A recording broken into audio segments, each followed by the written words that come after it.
কিছু friends group এমন হয়ে থাকে যাদের সাথে শত ব্যস্ততার মাঝেও দেখা হয়ে ওঠে না, তবে যখন দেখা হয় তখন যেমন জমিয়ে আড্ডা দেওয়া হয়, তার সাথে জমজমাট খাওয়া দাওয়া, হাসি ঠাট্টা সব কিছুই থাকে।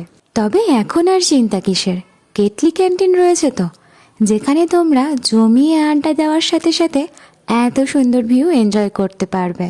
আমাদের আড্ডা জমে উঠতে না উঠতেই চোখ পড়ে গিয়েছিল মেনু কার্ডের দিকে, অমনি তোমাদের সাথেও শেয়ার করলাম। সাথে আমরা অর্ডার করেছিলাম ক্রিস্পি চিলি বেবিকর্ন, অন্যদিকে চিকেন ড্রামস্টিক। দুটো ডিশই কিন্তু আমাদের অসাধারণ লেগেছিল খেতে। আমার মতে বন্ধুদের সাথে জমিয়ে আড্ডা দেওয়া, সাথে এত সুন্দর ডিশ এনজয় করার জন্য কেটলি ক্যান্টিন তো অবশ্যই পারফেক্ট। তোমাদেরকে হয়তো নিজেদের পেমেন্ট নিজেদেরকেই করতে হবে, আমাদেরটা তো শুভজিৎ দাদাভাই দিয়ে দিয়েছিল, তার জন্য দাদাভাইকে স্পেশাল থ্যাঙ্কস।